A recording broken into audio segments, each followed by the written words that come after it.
Eager to jump into Marvel Rivals on your trusty PlayStation 4?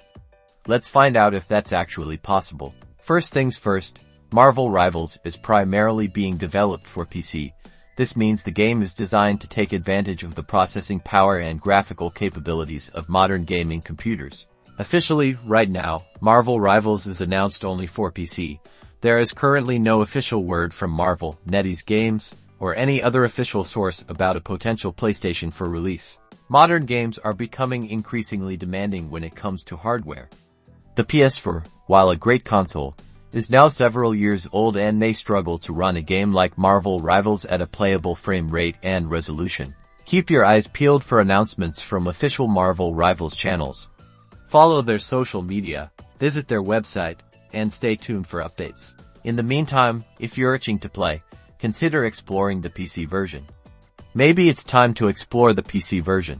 So to answer the question, can you play Marvel Rivals on the PS4?